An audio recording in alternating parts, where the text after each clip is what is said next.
Right now, American protest music sounds like this. We don't believe you, cause we the people.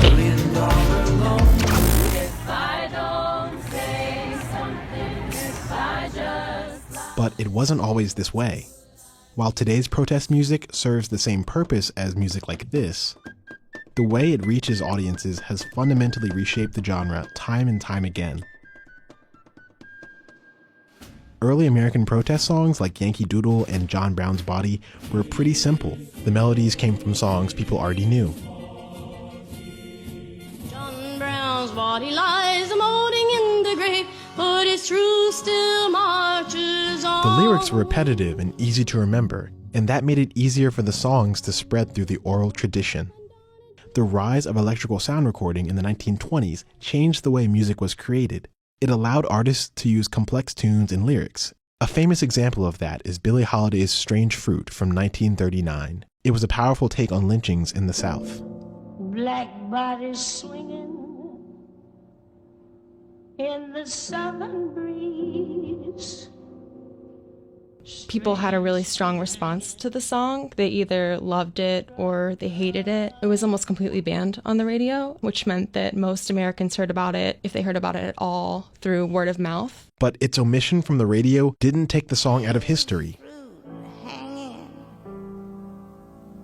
From the poplar trees. After World War II, protest music changed again when folk music became popular through the radio.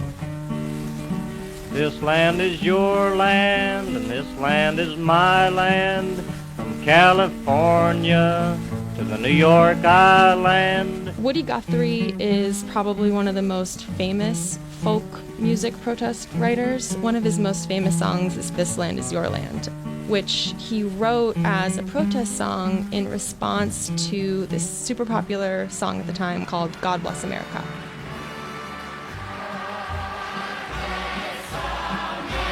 Guthrie's music became popular with the working class and went on to inspire musicians like Bob Dylan. The times they are changing.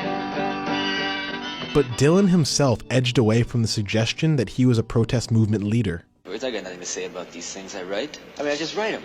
I don't need to say anything about them. I don't write them for any reason. There's no great message. I mean, if you want to tell other people that, go ahead and tell them.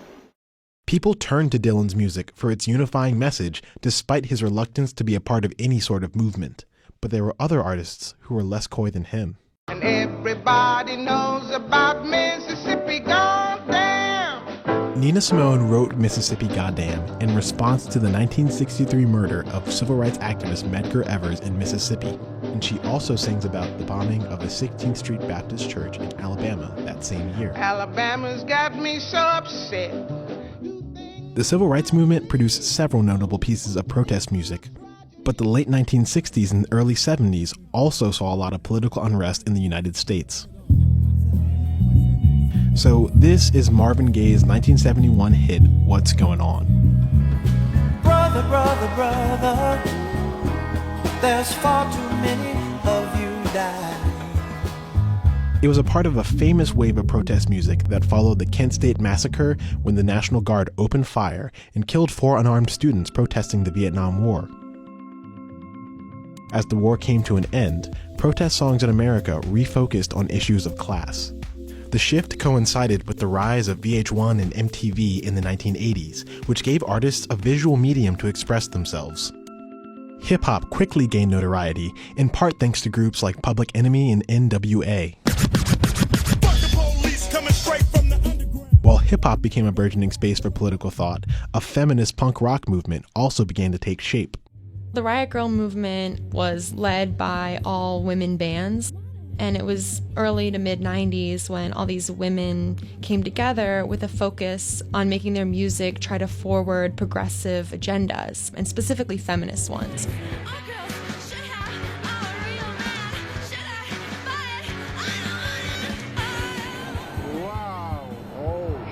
Our way of life, our very freedom came under attack in a series of deliberate and deadly terrorist acts. After 9/11, there was this huge pool of emotion and frustration that helped singers make some really good music, but the lack of a unifying political movement left a millennial protest song resurgence sort of dead in the water. But bands like Green Day gave a really good effort, and the title track of their 2004 album, American Idiot, took aim at the war in Iraq. Don't wanna be an American idiot.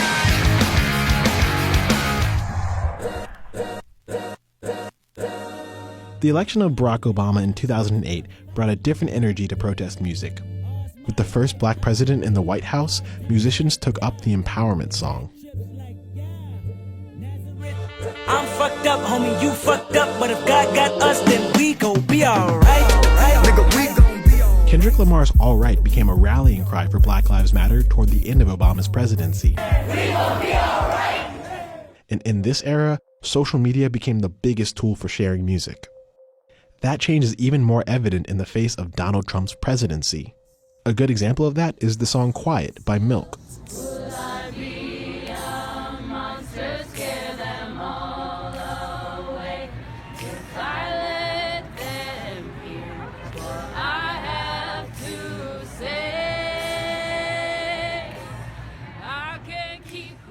The songwriter, Connie Lim, used the internet to recruit a choir for the song, which became an anthem at the Women's March.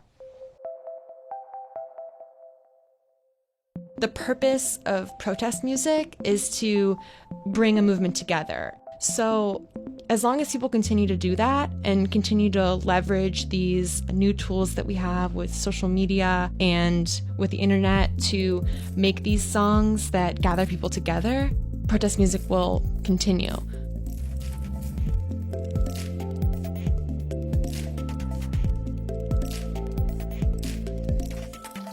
Hey there, thanks for watching. We know that centuries of material could have gone into this video, so if your favorites didn't make it, we want to invite you to share it in the comments.